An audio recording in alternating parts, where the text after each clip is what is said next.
Hello, everybody. Welcome. It's Shadow at Night, Monday, October the 27th, 2025. And on the show tonight, food banks. It's in the news again because of a report from Food Banks Canada that says more than double the people who were using food banks in 2019, this is only 6 years ago, are using them today. People who are working full-time probably have a side hustle as well.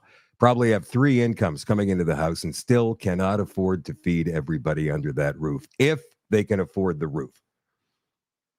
Huge independence rally in Alberta this weekend, relatively speaking. Now, Jeff Rath has told us there were 10,000 people there. We've heard reports of 5,000 people there. The left-wing corporate media says less. You guys be the judge. There's pictures and there's video we're going to show you in just a second. And what else have I got for you guys tonight? Oh, yeah. Leaked files show that Canada Revenue Services, the CRA,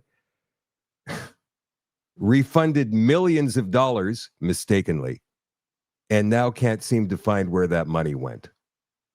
This is one of our trusted institutions in Canada. Millions and millions of our dollars gone. Just like everything else with the Liberal government. So all that's coming up, a lot more, including video of some of the speeches from the big independence rally in Edmonton this past weekend. What else have I got here for you? Oh, yeah, there was a very interesting guest on Tucker Carlson in the past couple of days, and it kind of mirrors what's going on in Canada, specifically in Alberta, with this independence rally. We'll get to all that in just a second.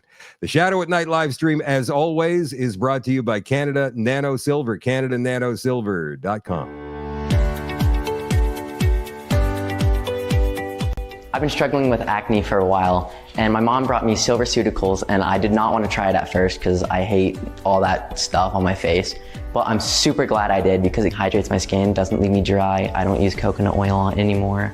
And I'm super glad my mom showed me it, and I'm glad she's showing other people because I think it does wonders. Some of the other things I love about SilverCeuticals is that it's natural, it's not a pharmaceutical, and it just makes your skin glow and feel super hydrated. You don't feel like dry at all, and it just keeps that way for the entire day, and that's awesome. I've had a few people comment on how my face has cleared up. It's mostly been family members, and once my mom told them what I was using, they finally started using it too, and they're seeing great results as well. If a kid told me that they were struggling with skin issues, I would 100% recommend SilverCeuticals because it fixes everything and it's amazing.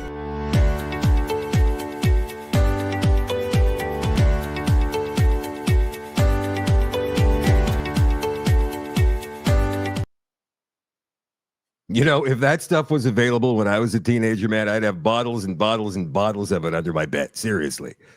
I was pizza face in middle school. Of course, it cleared up, but still, I mean, back then, that's when you don't want it the most. And you could pick that up, the eczema and skin relief care and the immune gummies and the immune support, the nano silver gel and the skin cream and the lozenges and all that great stuff on the website, Canada Nano Silver, CanadaNanoSilver.com. And don't forget, this coming weekend, Kevin and Anna from Canada Nano Silver will be at the Saskatoon Health and Wellness Show. Email for more information, info@CanadaNanoSilver.com. All right, what do we got for you guys starting tonight? Oh, yeah, right. I think the big story of the weekend, the big story of today, would be the independence rally that was held in Edmonton late Saturday afternoon. Here's some drone footage for you first.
Now, that was early on in the rally. Clearly, there are not 5,000 or 10,000 people there.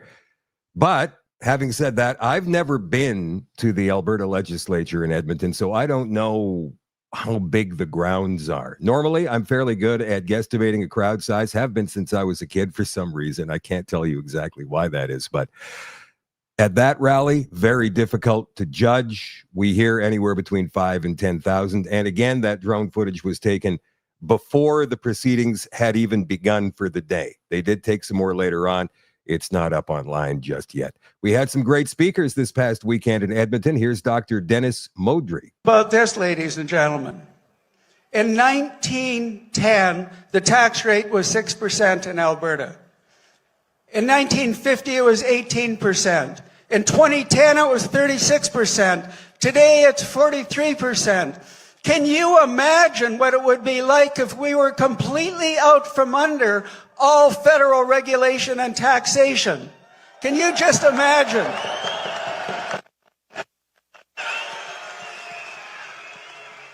Can you imagine the circumstance where everybody pays nothing more than maybe 5-8% maximal?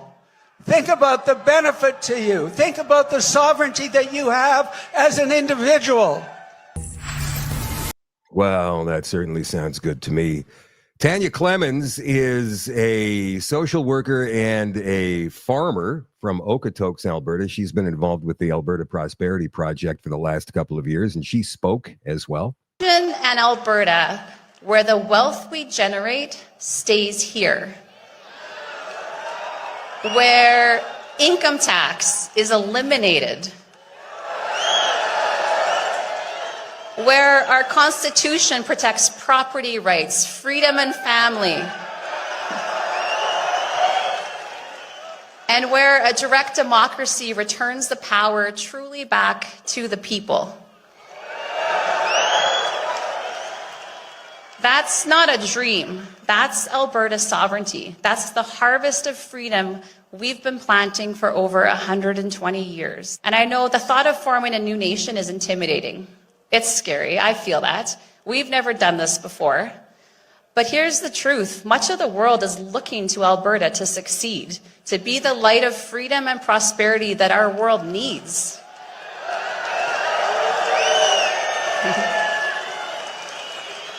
And we can be that. I mean, think about that. Canada has the third largest oil reserves and the fourth largest natural gas reserves in the world. Now, if you take the rest of Canada away from Alberta, they still have the third largest gas reserves and fourth largest natural gas reserves. Did I say gas? Oil. Third largest oil reserves, fourth largest natural gas reserves in the world. That country would be insanely rich. And when Dr. Modry talks about 5 to 8% taxes, all in, that's everything in. I think he's maybe being a bit high with that estimate. Lastly, Keith Wilson, our attorney friend, had a few words to say. That no matter what happens in that process, and this is critically important, that next year, whether it's in the spring or the fall, there will be a province-wide referendum.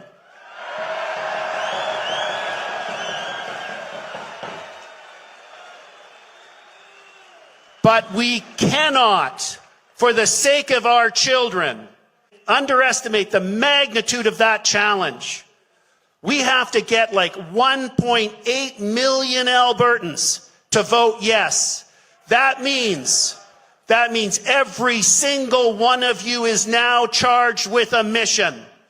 And that mission is to talk to your friends, talk to your colleagues at work, the guys on your shift or your hockey league, everybody that you encounter, to have the awkward discussions, to get them to understand the opportunity that's before us, the opportunity that how they will benefit, how their family will benefit, how their community will benefit, how their kids will benefit by voting yes. That is the imperative that we all have. We can do it.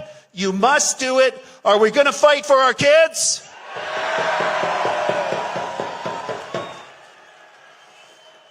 We can't delay.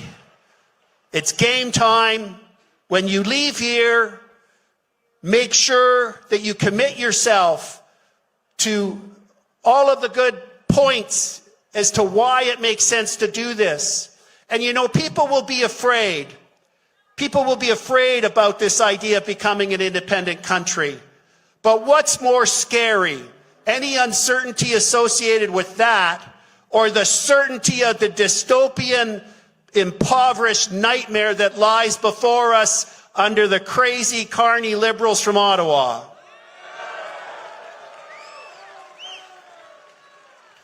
We can't delay. We can't slow down. This is our moment. This is our future for our families, for our children, for Alberta. Alberta will be free.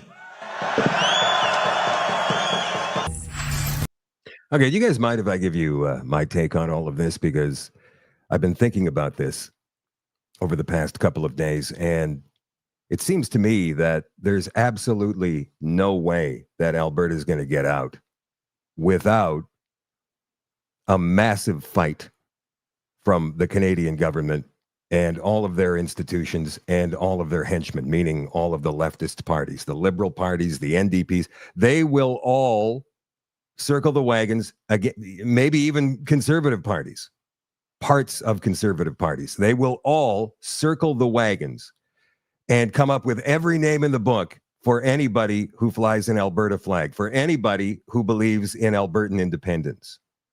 It's going to be an awful, ugly situation there. It could be bad in the streets. Antifa will probably get involved on the side of the federal government. What does that tell you? Even that one thing. What does that say about how far left, how far Marxist this country has fallen? So here's what I think is going to happen. You know, all that noise in Ottawa about another election because the budget's coming up on November the 4th next week. And the Liberals are worried. They're worried that their government's going to fall because of this. Any budget vote is a vote of non-confidence. And if they can't get 173 votes, then their government will fall, which means they have to rely on the 7 MPs from the NDP. Now, who knows what they're going to do? They'll probably vote with it. That's my feeling.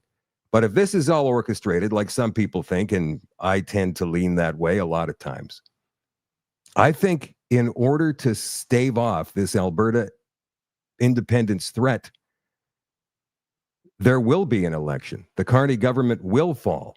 After all, he's got everything in place that he wanted for his own personal growth and his buddies in the World Economic Forum, the UN, and Brookfield Asset Management. He doesn't need to do anything else. All the contracts are signed.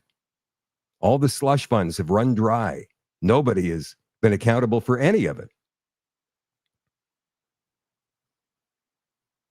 If there is an election, you can bet the Conservative Party will win it.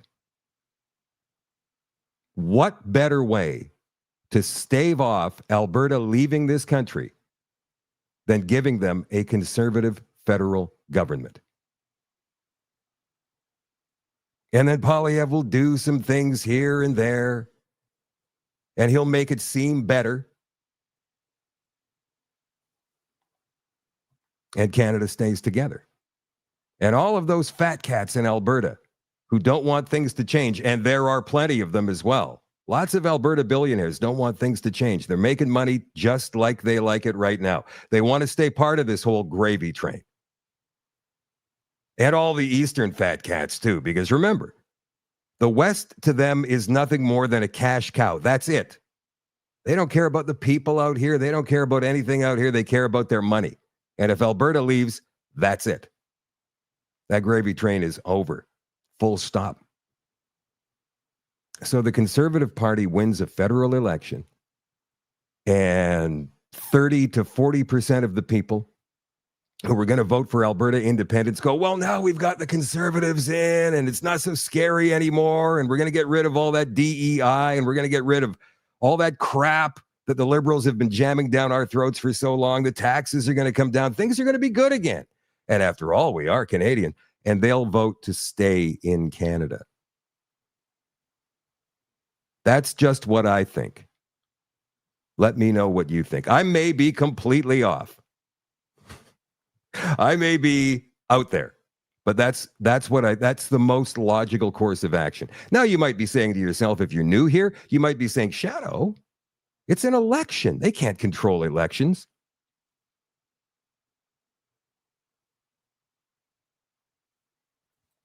Okay. Aaron Lewis. Do you guys know who Aaron Lewis is? Aaron Lewis is the former lead singer of a group called Stained, and he was on with Tucker Carlson this week. He's an artist. They had a couple of great songs. It's Been a While, So Far Away. I loved Stained back in the day. This is 25 years ago now. I don't know what he's doing now. He must be doing something to get on Tucker Carlson's show. So Tucker asked him, what do you think of Bruce Springsteen? Listen to what his answer is. No, thankfully. What do you think of him?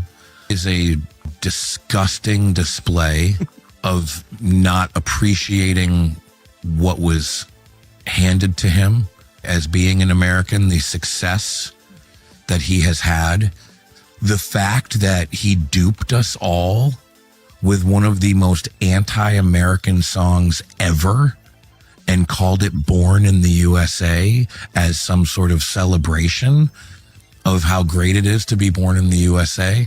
I'm angry at myself for not seeing it for so long and actually giving him, in my mind, the credit of being a representation of blue collar America.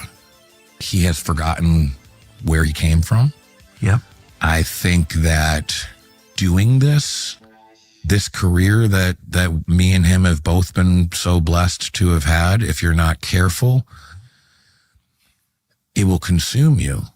You have so much that it's really easy to take a stance that is so anti everything.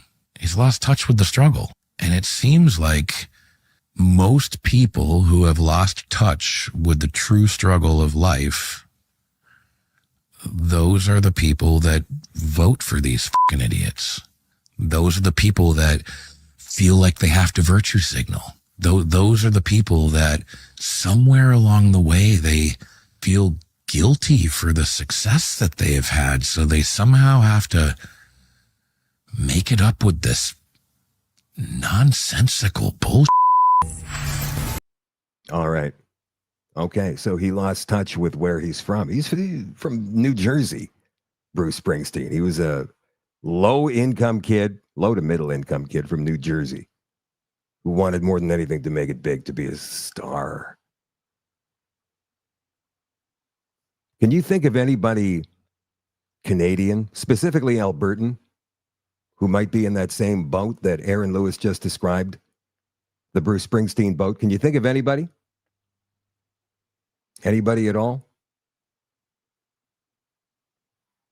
I can.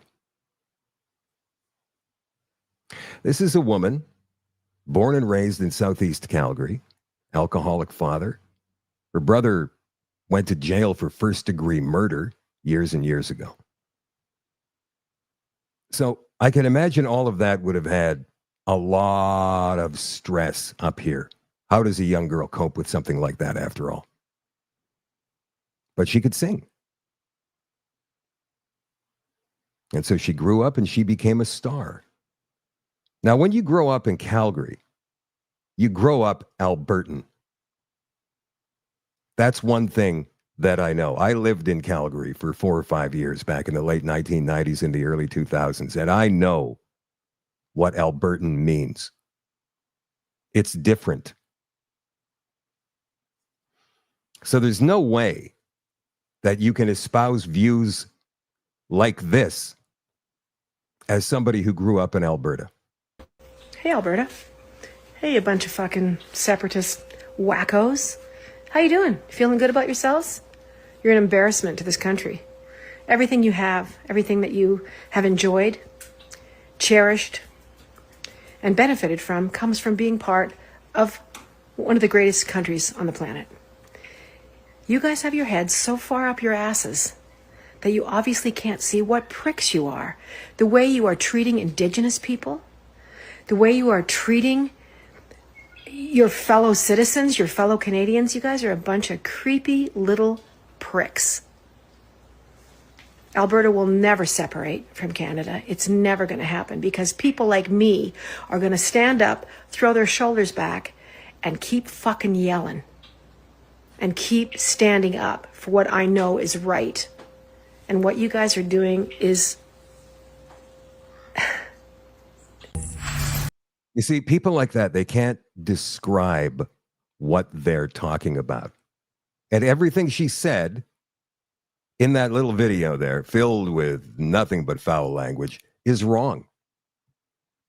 Canada did not give the people of Alberta everything they have. The people of Alberta did that. You see, one of the different things about people who live in Alberta is they're not afraid to roll up their sleeves and get to work. Now, granted, it's been going a little bit more left these past 20 years, but that can be fixed. That can be fixed. Bottom line, by and large, Albertans want the government to leave them the F alone. Now, if they play that video at every rally of the Alberta Prosperity Project between now and that referendum next year sometime, they're going to win. Based on that 1-minute video alone. Interesting, isn't it? In the meantime, the Premier of Alberta still walking that line, still on the fence, still talking about net zero by 2050. Story from Juno News. Danielle Smith clashes with MPs over climate change, renews calls to scrap bad laws. Now, there is video of her at this committee, the Sustainability Committee from last week, but I couldn't get all that stuff. You know, that stuff they put on these videos on Instagram, all the stupid little smiley faces and the lights and the faces. I couldn't find a clean version of that video, so I thought, we'll do the story instead. Danielle Smith used a fiery appearance before the House of Commons Standing Committee on Environment and Sustainability last Thursday to defend her province's energy record, challenge federal climate policy, and call for the repeal of what she described as Ottawa's bad laws. Appearing by video conference, Smith told MPs that Alberta is, now this is where we have the problem, committed to reaching carbon neutrality by 2050, but said the federal government's 2030 targets are unrealistic and risk destabilizing Canada's power grid. She said, our plan is centered around a 2050 target, which is what we signed on to internationally. Okay. She even said that they have one of these big, huge carbon-sucking machines they brought online just last week. Going to suck the carbon right out of the atmosphere. Dangerous, considering there's not much carbon in the atmosphere. Why is she playing their climate game? Why doesn't she have the figurative balls to just stand up and say, listen, I understand our climate changes. It's been changing ever since the planet was born. But there is no climate catastrophe. There is no risk that the waters will rise and wipe out cities. If so, why did Barack Obama buy a house in the Hamptons on the coast? Why are all these millionaires living on islands if the oceans are rising? It's just ridiculous. Why are banks still giving out 25 and 30-year mortgages if they know the planet's coming to an end? So Michelle Ferrari, former Conservative MP for Peterborough, did a video yesterday, put it up on her Instagram. I want you guys to tell me what your thoughts are on this in the comments. Write it down. Watch. So I'm out walking my dog. Beautiful Canada. Green, beautiful Canada. And I'm looking to British Columbia, which is an NDP run province that, had all these radical climate policies and don't let the planet burn and do everything radical. And, you know, all of this garbage that was sold to you. Nobody loves their earth more, their environment more than Canadians. We are not polluters. We are not some dirty, oil spewing pigs. That's not who we are. We never were. We never will be. We care so much about our beautiful country. But these radical politicians with their climate ideology scared shit out of you and kids to sell you these policies that have literally put us in the most vulnerable and compromised position we have ever been in. Food Bank Canada released a shocking report today. Over 2.2 million visits in 1 month. Record breaking. You have people who are now using food banks as grocery stores. People who go to work, who do everything right, but have to rely on a food bank. Why?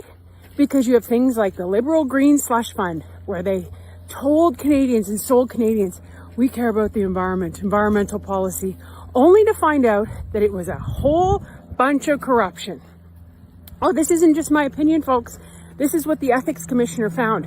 There was huge conflicts of interest where billions of dollars went to Liberal insiders. In fact, if you really look into this...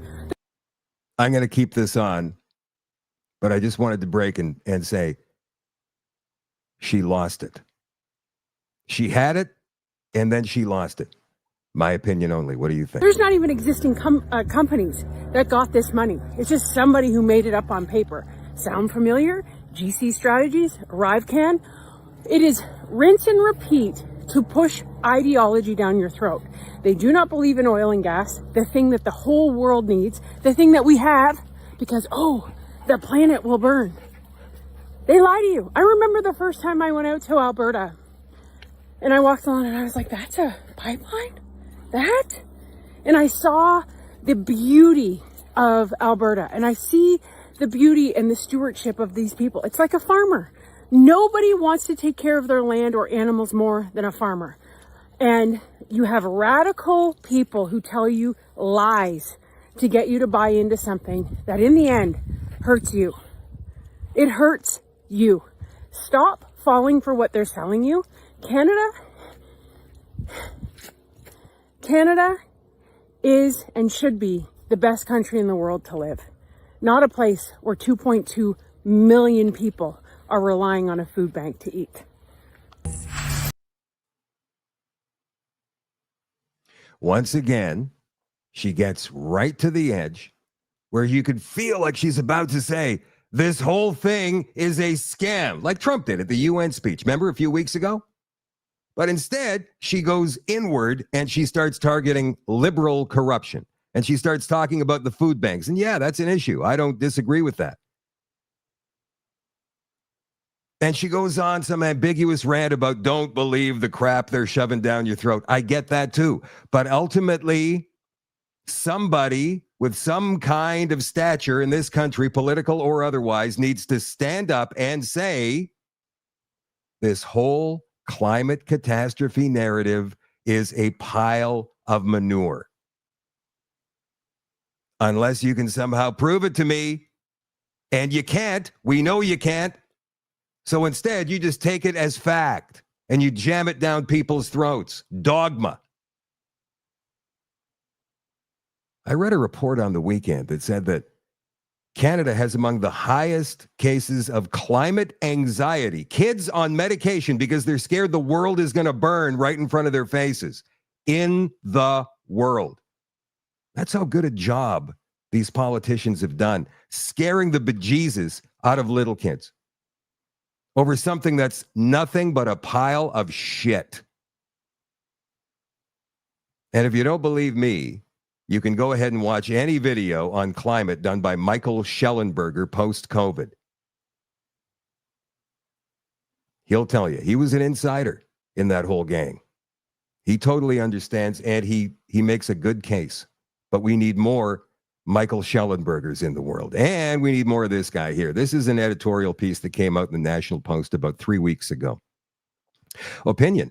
We need a debate on climate science and policy. Duh. Because once we get to the point where we can have a debate, then we can expose them. Recent developments in the United States offer an opportunity for public debate in Canada concerning the cost and impact of our government's embrace of net zero climate policies. On July 29th, the U.S. Department of Energy published a clear-eyed report on the state of climate science.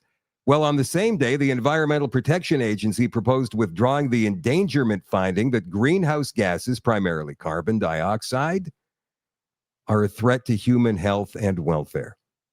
For 4 decades, activists, politicians, many scientists, and mainstream media have told the public that the science is settled. Human greenhouse gas emissions cause dangerous climate change. They've enforced this orthodoxy by shutting down debate about the causes and consequences of climate change. The ClimateGate emails hacked in 2009 revealed a campaign to ensure climate realists were increasingly shut out. Left-wing corporate media then effectively censored climate skeptics, labeling them climate change deniers, unworthy of being heard.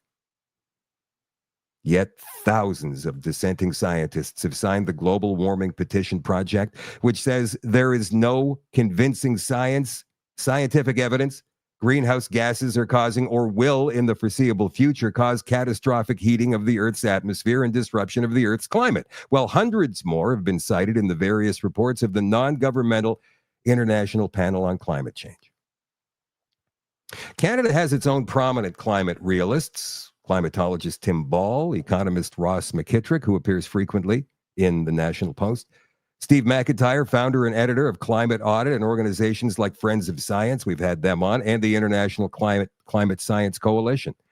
They've argued that the causes and effects of recent modest climate changes are largely unknown, and there's little evidence they're making weather worse or otherwise threatening human health or welfare. But the billions of dollars donated by international foundations, philanthropists, and governments to environmental NGOs have allowed activists to drown out the voices of climate realism. Government agencies have also been weaponized against them. For example, in May of 2016, following a complaint by the environmental organization EcoJustice, Canada's Competition Bureau, of all places, notified 3 climate skeptical groups they were being investigated for publishing supposedly misleading statements about climate change. The Bureau's investigation ended mid-2017 when it notified 2 of the groups being investigated that although further action would not be taken at that time, the inquiry could reopen at any time.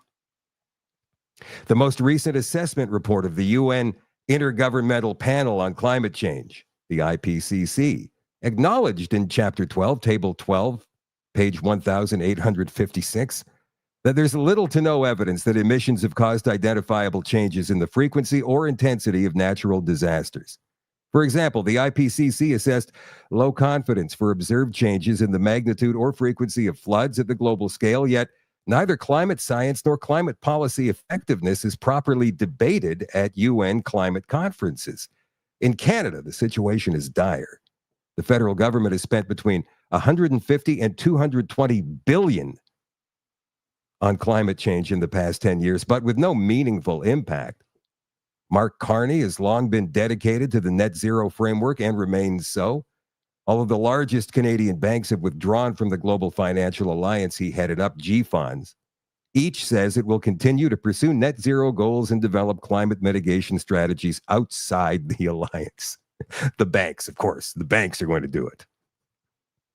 With the federal debt standing at $1.25 trillion and proposals in place to continue spending billions, if not trillions, more dollars to address climate change, Canadians are owed a thorough review of progress to date. The new U.S. report provides an opening for such discussion. Among other things, it debunks claims climate change is causing worsening extreme weather events, explains why rising CO2 levels may have a declining influence on global temperatures, and encourage global greening that will reduce starvation, and examines the many poorly understood natural factors that complicate the attribution of climate change to human energy use. All this is forcing American climate alarmists to start taking seriously problems climate realists have realized for such a long time with predictions of pending climate catastrophe. The same debate should be happening in Canada, not least because the EPA's withdrawal of the endangerment finding means Canadian industries will become even less competitive unless Ottawa rescinds its own determination that CO2 is a toxic pollutant. As a leading player in our economy, Canada's financial sector should take the initiative in sponsoring open discussion, perhaps including televised debates on the benefits and harms of our present path to net zero. For the first time, many Canadians will hear that costly efforts to stop climate change are futile and unnecessary waste of resources that threatens the country's prosperity and unity.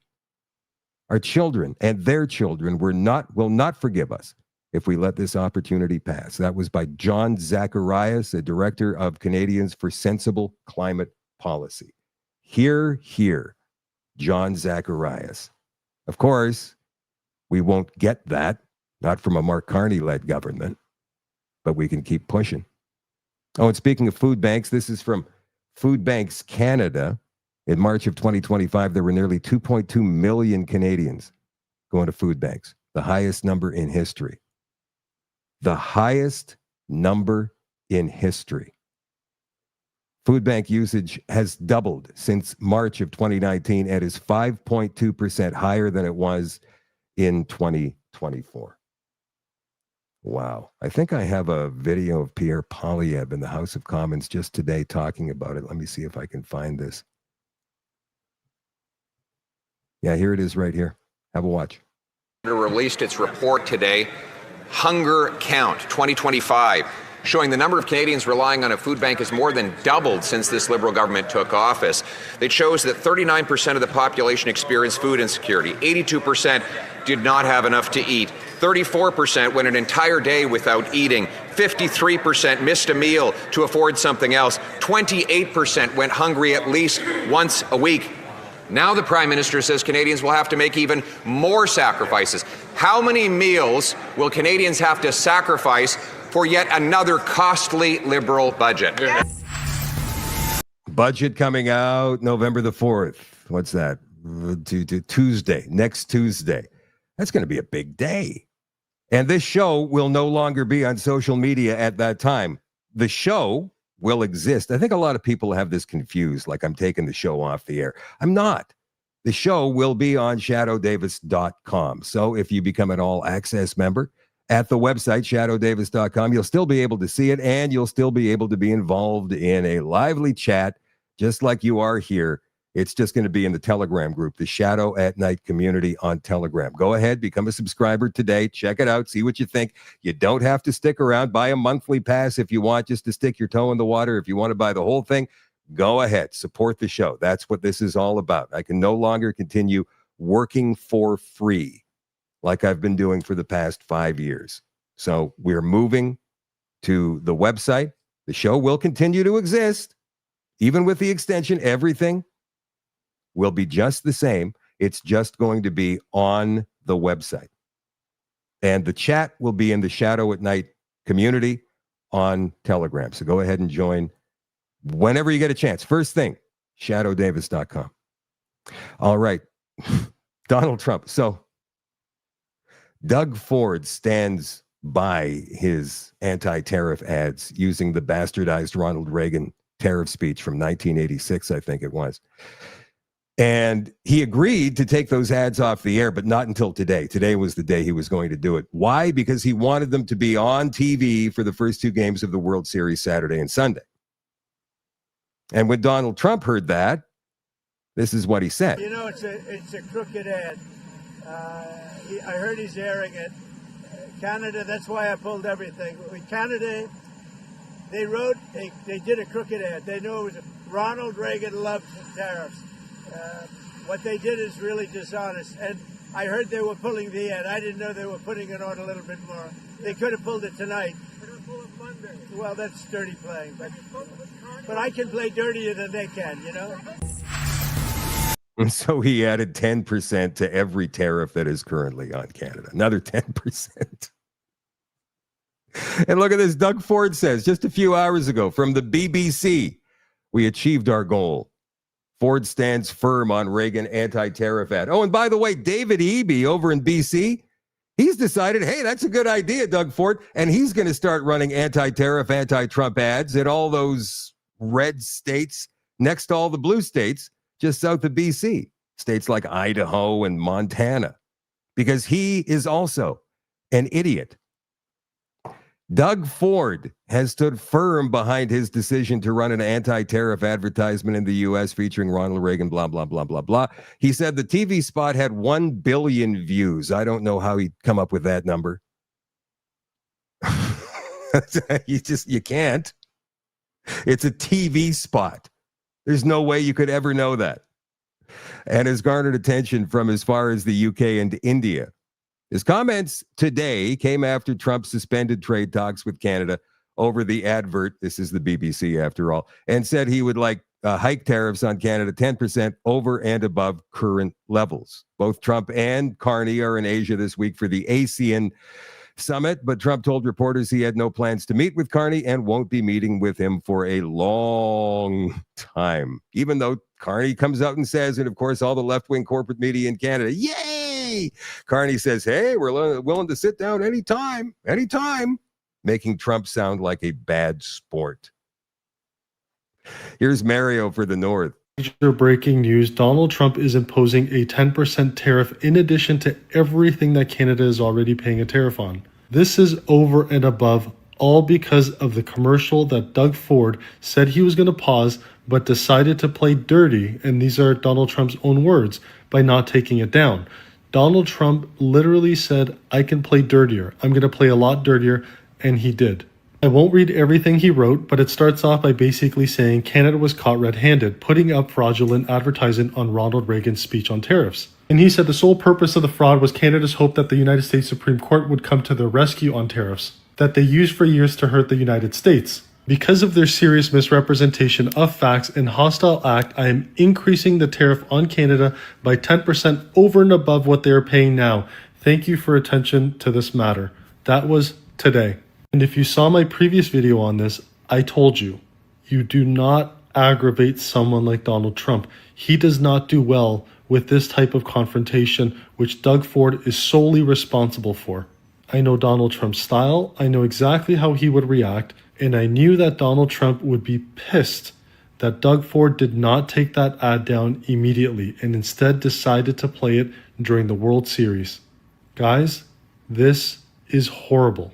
It is going to be decimating our economy. And I'll continue to say it, Doug Ford is not the man for this job and he needs to resign. Yeah. He does not represent conservative values whatsoever. Not one bit. And for conservatives to win the next election, they need to start being conservative. That's what I said on a video a couple of weeks ago, and I stand by that. So how will they win the next election? Well, I mean, obviously, it's a big TV show we're watching. Let's not forget that. But also, they're going to need to convince some Canadians that they are on side with them. They need to get enough votes to win the popular, and they almost did that last time. But they need to get those PPC votes without pissing off the red Tories too much. How do they do that? They start kind of mumbling a little bit about things like DEI. Now, there are some good conservative MPs. I mean, Leslyn Lewis, I like her. And this guy, Jamil Javani, I like him too. Listen to his take on diversity, equity, and inclusion. I find it outrageous, to be perfectly honest with you. I'm just being real. So evidently you guys stand for a lot of things. There's the criminal justice stuff, there's the freedom of speech stuff, which is all great. But I think the core of the Conservative Party is the economic policies. So I've got two questions for you guys. First, looking at your platforms, a common theme is reducing the role of government and increasing the role of for-profit organizations. Profit can only be increased relative to revenue by either paying workers less or charging customers more. As workers and customers, why should we vote for people giving more money and power to for-profit organizations, the same billionaires and mega corporations price gouging our rent and groceries? It's common sense not to trust the federal government, but why not instead subsidize not-for-profits or municipal-level government programs? Second question, less important than the first question. Another common theme in your platforms is the culture war, fighting against woke and DEI. The rising cost of living shows that the real divide in Canada is between people charging prices and the people paying prices. In the light of these serious economic problems, why are you keeping people divided for gender identity and skin color? So I'm going to answer your second question first, because I find it outrageous, to be perfectly honest with you. I'm just being real. The people promoting DEI are the ones dividing us based on skin color. And the people who want opportunity distributed fairly and public services distributed fairly, regardless of what you look like or where you come from, those are the people seeking to burn us together. I would ask you very humbly, since you seem to have a problem with big corporations, why do you think Rogers and Bell advertise their DEI policies while charging Canadian consumers some of the highest cell phone bills in the entire world? Why do the big banks, who seem to do just fine in our economy despite the youth unemployment rate continuing to rise, promote DEI policies? Do you believe it's because they have a genuine interest in making things fair or easier for the average Canadian consumer? Or is it because it's a way to virtue signal and make it look like they care about the average person when they're really actually putting forward policies and a way of doing business that makes life harder and harder for the average person? So I would say with great confidence, that in pushing back against DEI, we are actually increasing the likelihood that all people are treated fairly, that people can come together, and that we might hold those powerful corporations you're concerned about accountable for what they're actually putting people through, which is a cost of living crisis. And we have been the party to push back against oligopolies more than anyone else in Ottawa, whether it's through groceries, banking, telecommunications. We believe the average Canadian consumer deserves more choice and that we will benefit from more competition. And that's what you get when you emphasize the role of the private sector in our economy. It's not about giving money away to big business. It's about saying no one small collection of businesses deserve to control the industries that we all depend on in order to. See, he's talking about stakeholder capitalism, which is what they're trying to jam down our throats right now. He's talking about divvying it up. There are some good conservatives out there. And I don't know what he believes deep in his heart, Jamil Giovanni here, but he certainly makes a lot of sense, doesn't he? To function and survive in this society. So that's the answer to your second question. Do you want to ask a follow-up? Because I went kind of hard on you there. I'm happy to, And thank you for the presentation. Yeah, appreciate it. I can respond to the second question if that was the intention. If not, that's okay. No, if I didn't answer any part of your questions, you're welcome to clarify. No, the second question was good. I think we definitely agree on not liking monopolies and oligarchies. Although I think historically, looking at the policies of the Conservative Party, it usually seems to benefit the big businesses already in power more than the small businesses trying to start out. And there's still the issue of relying on for-profit organizations in the first place. Well, there's certainly some services that I'm a believer that the public sector should provide. I mean, we are in a country that prides itself on someone never having to go broke because they're sick. And I think that's something we should always stand by and fight for. I really believe that. I'm a cancer survivor. I would probably be 6 figures in debt right now if I was in another country. But because I was in this country, diagnosed at 30 years old, I was able to be taken care of and I didn't have to worry about my mother and my sisters, right? So, but at the same time, I believe that monopoly is always going to be a problem if you don't have balances of power. And when the federal government continues to grow, as the private sector shrinks, as more and more people become dependent on the government in order to earn a living, we are giving an increasing amount of power in the hands of bureaucrats who sit around in Ottawa. And as someone who has to drive to Ottawa every week, I can tell you, the bureaucrats in Ottawa don't understand your life. They don't know what you're going through, and they shouldn't have more power than is absolutely necessary to determine what our country is like and the opportunities that are available to you. He's a smart guy. I wonder if he's fully aware of the agenda. Then you've got the conservatives like Danielle Smith. You don't know which way she's coming from. At the beginning of the show, we told you, she said, we're trying to achieve net zero by 2050. I started a carbon sucking machine in Alberta last week. But then she goes ahead and does an interview like this. To what you're saying about censorship and government intervention, but then I'm thinking about the book ban that Alberta It's been described that way. Was looking into, right? Yeah. And it's kind of like it's the opposite of that, because you're. Did you look at any of the images of the books that we're trying to take out of elementary schools? So you're saying they're pornographic? There's a picture of a threesome. Yeah. Picture of a threesome. There's a picture of oral sex, both male oral sex and female oral sex. There's a picture of an adult pulling down the pants of a child. These are images that are in books, that are in libraries for K to 12. Good question. But we had parents say, why are these books in the library? And that's when we said, we've got to take those out. Now, the first order, I think, was written in a way that was probably not as clear as it should have been. Okay, she goes on and on and on about why and how and bottom line. But ultimately, they're right. Those books have no place in schools within the reach of little kids. And they were.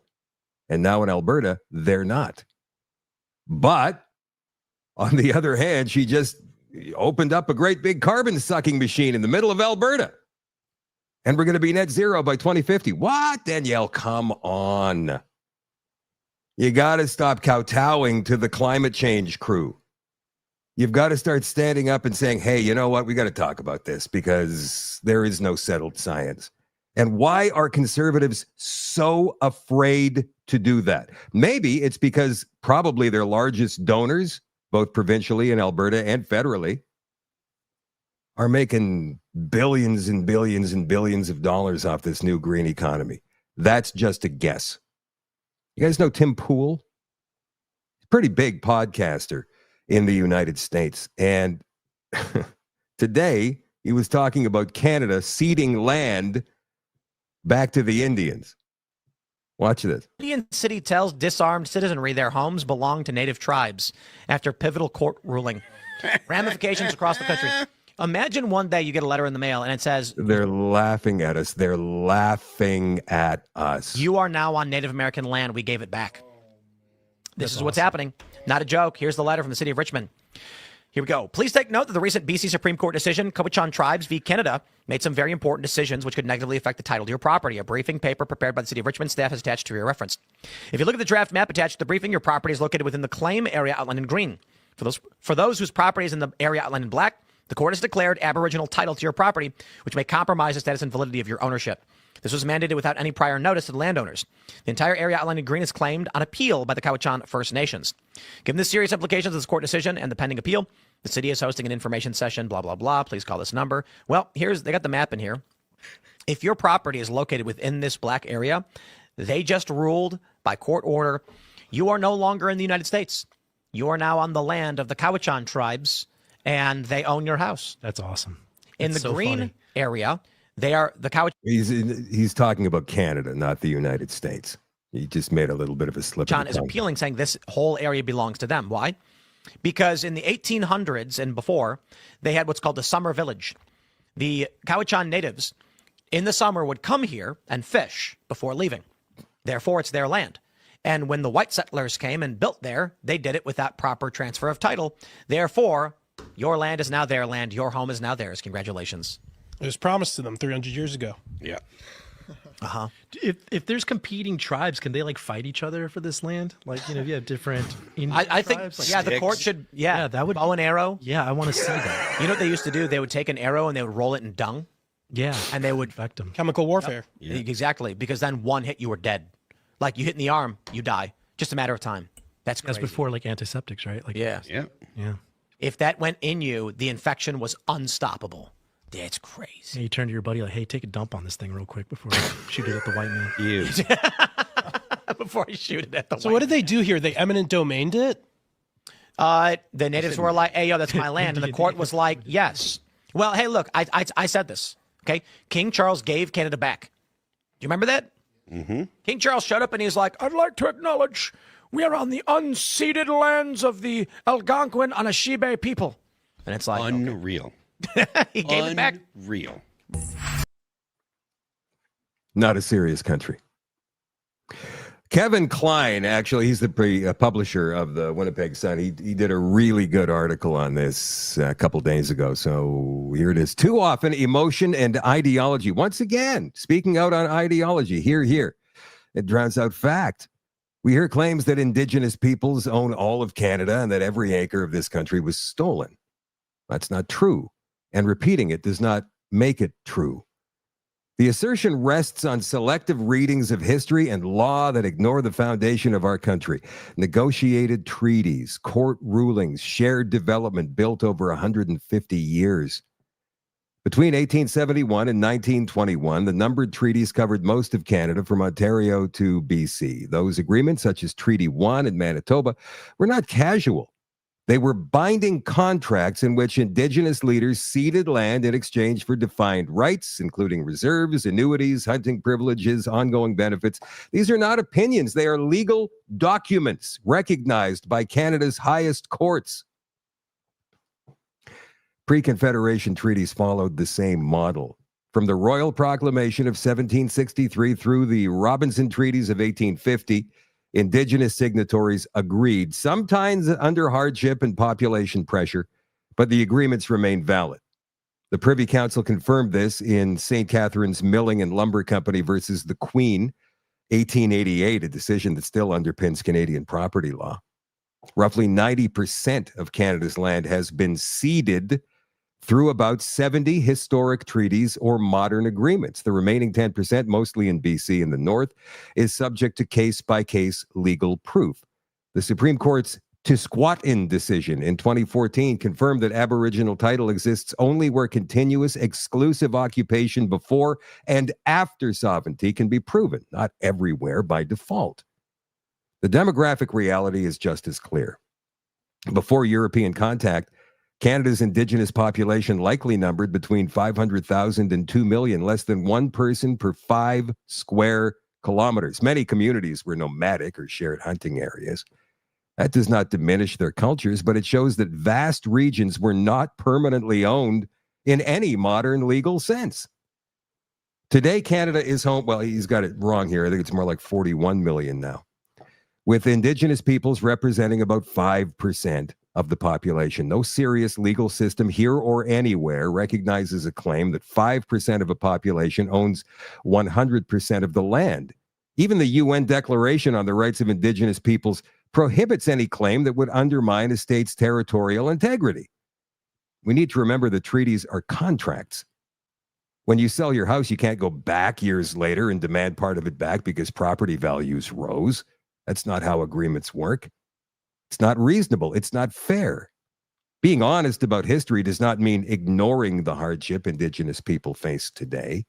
It means asking the right questions. Canada, and listen to this, Canada spends over $32 billion every year on Indigenous programs and service, yet many reserves still lack clean water. They have deteriorating housing, struggle with addiction and unemployment. That money is supposed to make a difference. So where is it going? Accountability must be at the core of reconciliation. Too much of the funding process filters through layers of bureaucracy, political organizations that claim to speak for everyone but don't. If the system truly worked, we would not still be talking about the same problems after decades of spending. The goal should be empowerment, not dependency. The federal government and Indigenous leadership need to ensure that funds reach people directly, families, communities, small entrepreneurs who want to build their futures, not a select few or consultants who benefit from endless negotiations and keeping that money flowing. Unbelievable. Some truth being told out there in Canada. What a shocker. Here's a poll came out from Angus Reid regarding BC. Remember last week, John Rustad going through all those problems, lost another MLA. I think it was last Monday. So he's down by 6 or 7 of them. So a poll by Angus Reid asked, if you were advising BC Conservative leader John Rustad, what would you tell him to do? All of BC says that 59% say he should resign, 13% say stay on and fight, and 28% say, I don't know. If you voted for the Conservatives last year, 48% say resign, 20% say stay on and fight, and 31% say, I don't know. And then if you would vote for the party in an election today, what would you tell John Rustad? Resign as leader, 41%, 25% say stay on and fight, and 34% say, I don't know. It's ridiculous. The people of BC are not at all satisfied with the EB government. As a matter of fact, 56% are very dissatisfied. That's insane. And what's your provincial voting intent? This is the latest here. All of BC, only 819 people polled, but that's a fairly substantial size for one province. 41% they say they would vote Conservative. 40% say they would vote Liberal. 11% say they would vote Green. 5% say they would vote for the new One BC party. But I imagine if they got rid of Rustad as leader of the Conservatives, that number would probably jump from 41 to 46, and they may win an election. Who knows? Leaked files reveal CRA refunded millions by mistake. More than 2 years after paying out $4.99 million in an allegedly bogus refund, the Canada Revenue Agency is stuck in federal court trying to figure out where the money went and how to get it back.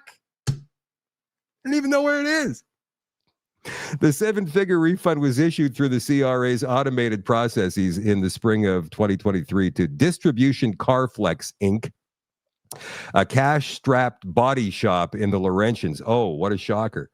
According to internal records obtained by the CBC's Fifth Estate and Radio Canada, the $4.99 million transaction went through automatically as it fell just short of the $5 million threshold for manual review in this this type of so $5 million, that's their manual review threshold.